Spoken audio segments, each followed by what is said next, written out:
हम लोगों को उसने बड़ी पैमाने पे ठगा है। 5 से लेके 7 करोड़ तक का मामला ये बताया जा रहा है। नवरात्रों में बेटी की शादी है, हमें कुछ नजर नहीं आता है कि हमारे रिश्तेदार आएंगे, हमारे 4 जने बोलेंगे, क्या बोलेंगे। मेरी तो बहुत बेइज्जती होगी, घर पे बारात आ जाएगी तो क्या हम मुंह दिखाएंगे सब। अगर कल को आपको पता चलता है कि आपकी बेटी, हाँ बता देंगे, हाँ पक्का, हम तुम्हारे साथ हैं।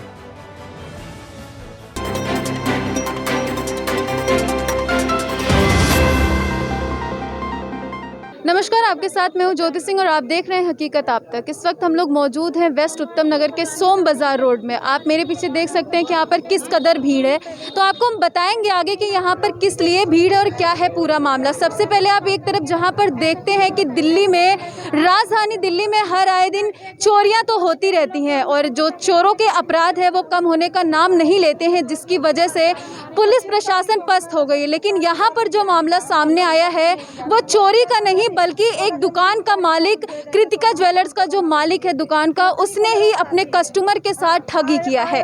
वो यहाँ पर लोगों को ठगा है, जितने भी उनके दुकान के कस्टमर हैं उनके पैसे, उनकी ज्वेलरी ले करके रफू चक्कर हो गया है, भाग गया है। तो यहाँ पर लोग बहुत ज़्यादा दुखी हैं और अपने सामान और अपने पैसों के लिए आवाज़ उठा रहे हैं। तो यहाँ पर हम लोगों से बात करेंगे और उस दुकानदार के बारे में जानेंगे। मैम, ये 4 साल से हम लोग ये लकी कूपन डाल रहे हैं उनके पास। पहले फेस में थी दुकान, उसके बाद उन्होंने 40 फुटा रोड पे खोली थी, उसके बाद यहाँ पे सोम बाजार रोड पे खोली थी। इन्होंने कहा ये दुकान मैंने खरीद ली है, अब मुझे जरूरत नहीं है बदलने की। तो यहाँ मेंबर ज़्यादा से ज़्यादा जुड़ गए थे। ये 1000 रुपये का कार्ड है जो हम लोग डालते थे। एक कार्ड पे 3 मेंबरों का नाम होता है, तो 3000 रुपये महीना हम लोगों के पास जमा करते थे। और उसके बाद वो कहते थे कि आपको ये कूपन 17 महीने तक जमा करने के बाद वो हम लोगों को देते थे, कुछ ज्वेलरी देते थे, कुछ भी हम बनवाते थे। अगर कुछ कम पड़ता था तो हम पैसे भी देते थे उनको कि हमारी इतने तोले की चीज़ बना दीजिए। मैम 30 तारीख का उन्होंने हमें टाइम दिया था कि 30 तारीख को आके आप अपना सामान ले जाना, कि 40 लाख का मुझे हिसाब करना है मैम, मैं भाभी आपको कर दूंगा। बहुत फ्रेंकली बात करते थे, बहुत अच्छी तरीके से बात करते थे कि जैसे अपना ही कोई बंदा बात करो। उनका दुकानदार के मालिक का क्या? पवन सोनी, और उनकी वाइफ थी नीतू सोनी, और एक लड़की काम करती थी काजल। वो काजल और ये तीनों ने ही ठगी किया है। काजल को बहुत अच्छे तरीके से पता है कि कहाँ गए हैं। आज वो लड़की भी भाग गई है। वो लोग 30 तारीख को गए, ये लोग आज भागी है लड़की। मैम 30 तारीख को उन्होंने हमें देने का वादा किया हुआ था। किसी बेटी की शादी है, किसी के भाई की शादी है, किसी के बेटे की शादी है। मैम इस टाइम पे हम लोग पूरी तरीके से बर्बाद हो चुके हैं। हमने 1-1 रुपया जोड़ के बोला कि उनने बोला, हमें बकाया कि तुम यहाँ पैसा जमा करोगे, तुम अपनी बेटी की शादी में सोना ले लेना हमसे। 3,20,000 हमने जमा करा। और अब हम क्या करें, हमारे नवरात्रों में बेटी की शादी है, हमें कुछ नज़र नहीं आता है कि हमारे रिश्तेदार आएंगे, हमारे 4 जने बोलेंगे, क्या बोलेंगे। मेरी तो बहुत बेइज्जती होगी, घर पे बारात आ जाएगी तो क्या हम मुंह दिखाएंगे सबको। 8 दिन हो गए, हमारे घर वाले का एक्सीडेंट हो गया, सारा ये सब पड़ गया। मुझे कोई रास्ता नज़र नहीं आता, मैं क्या करूँगी। 3 तारीख को बाजा था कि 3 तारीख को तुम्हारी तारीख पेमेंट कर देंगे। आपने कितनी तारीख को वहाँ पर गहने वगैरह बनवाने के लिए पैसे जमा किया? दीदी 3 साल से मुझे कोई पैसा नहीं दे रही थी। वो 3 साल से आप भरोसा करके वहाँ से ले रही हैं? हाँ दीदी, कोई हमें पैसा नहीं दिया, पैसा लेती गई वो हमसे, कोई भी पेमेंट करी नहीं, ना मैं सोना दिया, कुछ भी नहीं दिया। पर देखा आपने किस तरीके से लोग इतना ज़्यादा दुखी हैं, कोई आत्महत्या करने के लिए मजबूर है तो कोई रो रहा है, और लाजमी है उनका दुखी होना। यहाँ पर लोगों के द्वारा यह भी बताया जा रहा है कि जिसकी दुकान में पवन, जो कृतिका ज्वेलर्स का मालिक है, जिसने दुकान खोला था, तो वो जो मालिक है जिसके दुकान में उन्होंने दुकान लिया था रेंट पर और जिसके घर में रहते थे, कहीं ना कहीं लोगों का कहना है कि उसमें प्रॉपर्टी, उसमें जो मकान का डीलर है उसका भी हाथ है। तो और भी लोगों से हम जानेंगे इस मामले के बारे में और इसके तह तक जाएंगे कि आखिर कब से ये धोखाधड़ी और ये ठगी का काम वो करता था। मैम मैं तो 1 दिन पहले ही आई थी उसके पास, तो मेरे कान का बाला टूटा हुआ था, तो मैंने उसको बोला कि इसको मेरा ठीक कर दो, तो बोली कि आज तो नहीं हो पाएगा, कारीगर नहीं है, आप कल आइएगा। तो जब कल मैंने उसको फ़ोन किया तो बोलती है कि मैं अभी नहीं दुकान पे हूँ, आप कल मॉर्निंग में 11 बजे तक आ जाना। तो मैंने कहा ठीक है, लेकिन 11 बजे से पहले ना वो लोग वहाँ भाग गई, मेरे तो कान का भी चला गया मैम।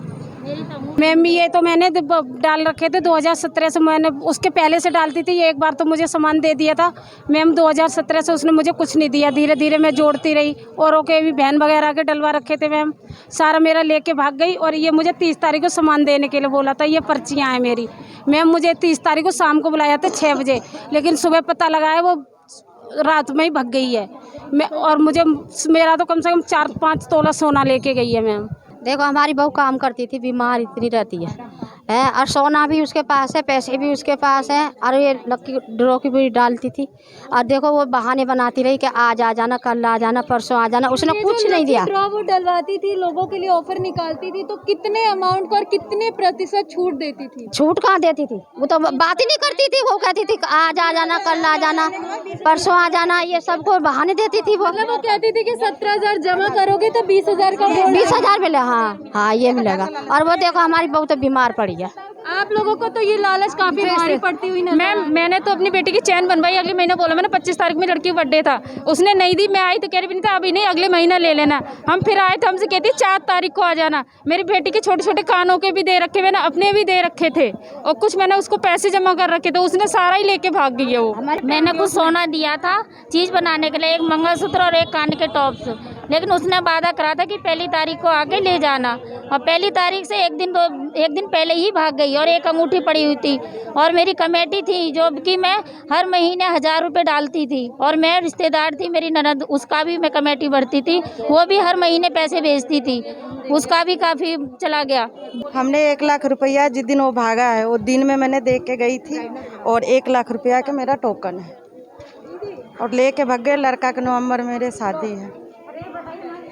मैम हमारे भी ऐसे ये 2 टोकन डाल रखे थे उसने, जो कि सारे पेमेंट पूरी हो चुकी है, जो लेके भाग गई है। और जितना हो सके उतने से ज़्यादा उससे कार्रवाई की जाए, जिससे हम गरीबों को कुछ भला हो सके। अभी आपने देखा कि वेस्ट उत्तम नगर में कृतिका ज्वेलर्स के द्वारा जो कस्टमर के साथ किया गया, उसमें आपने साफ तरीके से देखा था किस तरीके से ठगी की गई है। और अभी इस वक्त हम लोग मौजूद हैं हस्ताल गांव में। यहाँ पर हमारे पास मौजूद हैं जो कृतिका ज्वेलर्स के मालिक पवन हैं, उनकी वाइफ की माँ मौजूद है। तो यहाँ के कस्टमर्स का कहना है कि क्या पता इनको कुछ पता होगा, और काफ़ी लोग गुस्से में भी हैं, और उत्तम नगर से लेकर के हस्ताल गांव तक भी आए हमारे साथ, हमें भी लेकर के आए कि आप उनसे चलो बातचीत करो और जानोगे कि आखिर वो लोग इस वक्त कहाँ पर हैं। तो हम उनकी माँ से बातचीत करेंगे और जानेंगे कि क्या उन्हें शायद कुछ पता है। आपकी बेटी कहाँ पर, आपको कुछ पता है? हमने ना पता जी कहीं भी, और जहाँ आपने जहाँ लिखवाना है दिखाना है, कहीं भी मारो काटो कुछ भी करो, हम लेन में नहीं देन में नहीं, ना हमने पता। बस यो सच्चाई की बात बता रही है। ऐसी माँ बाप नहीं होगी तो अपनी बेटी ने गलत शिक्षा देगी, ऐसी कोई पागली होगी आगे सन में। अच्छा खानदान तो गलत किया ना? हाँ गलत किया है भाई, तो गलत किया तो भुगतेगी, मरे हो तजिया, मैंने कोई मतलब ना। ठीक है, हम अच्छे खानदान के, ऐसी बात नहीं है।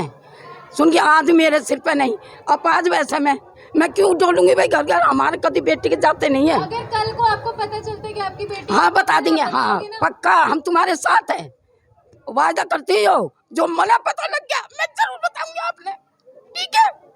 मना आप नहीं पता करती, सही बता रही।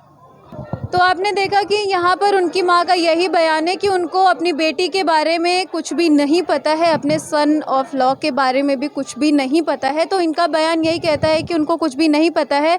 साथ ही साथ इन्होंने यह भी बयान दिया कि अगर उनके बारे में कुछ इनको पता चलता है तो वो कस्टमर्स के साथ हैं और आगे भी खड़ी रहेंगी। पुलिस प्रशासन हाथ जोड़ के विनती है हमारी, प्लीज सर हमारे लिए कुछ कीजिए। हम लोगों को उसने बड़ी पैमाने पे ठगा है, 5 से लेके 7 करोड़ तक का मामला ये बताया जा रहा है। जो भी देख रहा है वो अपना सारा दुखड़ा रो रहा है। तो यहाँ पे लोगों का कहना है कि ये लोग पुलिस प्रशासन के पास भी जाते हैं, लेकिन पुलिस प्रशासन की तरफ से भी कोई कार्यवाही, कोई सुनवाई नहीं की जाती है। आप देख सकते हैं कि गरीबों के साथ कितना गलत हुआ है। आपकी इस खबर को लेकर के क्या राय है, आप कमेंट बॉक्स के जरिए ज़रूर बताएं।